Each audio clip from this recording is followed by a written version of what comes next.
Bienvenue Pierre Péchou au micro de Vers d'autres cieux, merci de nous retrouver une nouvelle fois. Bonjour Oscar, chers auditeurs, bonjour. Alors, je rappelle aux auditeurs que vous êtes pasteur, que vous êtes aussi conférencier, que vous nous accompagnez régulièrement dans des réflexions autour de passages que vous sélectionnez dans la Bible. Aujourd'hui, vous nous proposez de nous arrêter sur un passage que l'on trouve plus précisément dans l'Évangile de Jean. Alors, il s'agit d'un passage où on retrouve Jésus peu de temps avant la fête de Pâques. Il est en compagnie de ses disciples pour un souper. Et à un moment donné du souper, il décide de se lever et de laver les pieds de chacun. Alors Pierre, dans un premier temps, refuse que son maître s'abaisse à cela envers lui. Pierre Péchou, il y a un message dans cet événement-là. Qu'est-ce qu'on doit y comprendre ? Il y a un message très intéressant pour chacun d'entre nous, je pense. Et notre intérêt pour ce message est suscité, à mon avis, par l'introduction de ce texte. Jean, lorsqu'il écrit ce chapitre 13 de son évangile, commence l'histoire par ces mots. Jésus va mettre le comble à son amour pour les disciples. Dans d'autres traductions plus simples, on nous dira que Jésus va aimer ses disciples jusqu'au bout, jusqu'à l'extrême.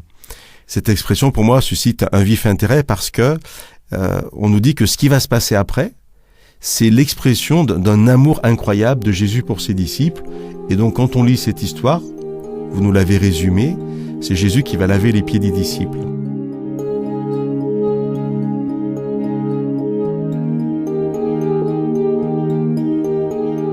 Et l'amour de Jésus se traduit par cet acte-là. Oui, alors, en quoi Jésus, dans cet acte-là, les aime jusqu'à l'extrême, mais le comble à son amour pour eux. Alors déjà, ce lavement des pieds, culturellement, était à faire après un long voyage, mais il n'était pas fait par le maître. Vous arriviez dans une maison et là, le serviteur se penchait, s'agenouillait, s'humiliait en quelque sorte. C'était un esclave. Un esclave, tout à fait. Hein. Et donc, il y avait une bassine, un linge, et on lavait les pieds des visiteurs, des invités, qui étaient pleins de poussière, tout simplement. Alors là, on peut imaginer que Jésus et les disciples sont réunis, rentrent dans la pièce commune où le repas aura lieu. Chacun voit la bassine et chacun se dit l'autre le fera. Ce n'est pas moi qui vais m'agenouiller, m'humilier devant les autres pour leur laver les pieds. Alors, à la grande stupéfaction de chacun, le texte nous dit ils sont à table. Ne nous imaginons pas une table et des chaises comme aujourd'hui, plutôt des nattes posées à même le sol, où les disciples et Jésus sont accoudés sur le côté, en position allongée.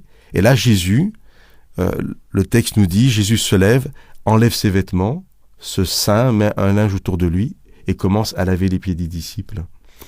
Et donc on arrive à Pierre et Pierre refuse. On le comprend parce qu'il a sûrement honte. C'est pas possible que le maître s'agenouille devant moi. Et là, Jésus lui dit, Pierre, si tu ne me laisses pas faire, tu n'auras pas de part avec moi. Et c'est là où, en fait, ça va être intéressant pour nous. Qu'est-ce que ça nous pousse à comprendre aux disciples eux-mêmes, et puis en prolongement, qu'est-ce que nous devons comprendre aussi ? Il faut déjà comprendre l'expression. Tu n'auras pas de part avec moi veut simplement dire que notre chemin ensemble va s'arrêter ici. Je pense que ce texte veut dire que tu n'auras pas part à la vie éternelle avec moi. Et là, Pierre dit, alors d'accord, lave-moi les pieds. Alors ça veut dire quoi ? Mais ce lavage, c'est un symbole qui représente une sorte de purification ? Il y a de grandes discussions par rapport à ça. C'est pas forcément nécessaire de rentrer dans ces détails-là, mais simplement de voir dans l'acte de Jésus un acte d'humilité. C'est-à-dire Jésus qui reste le maître, par cet acte-là, se met au service du serviteur. On est ici dans un temps où bientôt Jésus va mourir sur la croix. Et ce lavage des pieds, cette humilité que Jésus manifeste envers les disciples, annonce déjà l'humilité que Jésus aura sur la croix, où il va accepter de mourir pour nous. Et Pierre va le comprendre. Donc ce texte nous invite déjà à comprendre que Jésus vient parmi nous dans un service pour nous. Et une fois que Jésus a fini de laver les pieds, Jésus va se rhabiller. Et l'image de Jésus qui enlève les vêtements et de Jésus qui remet ses vêtements est l'image de Jésus qui est prêt à donner sa vie pour nous et à la reprendre ensuite en ressuscitant. À la fin de cet épisode, Jésus va inviter aussi les disciples à se laver les pieds les uns aux autres. Et donc nous avons une double tension dans ce texte.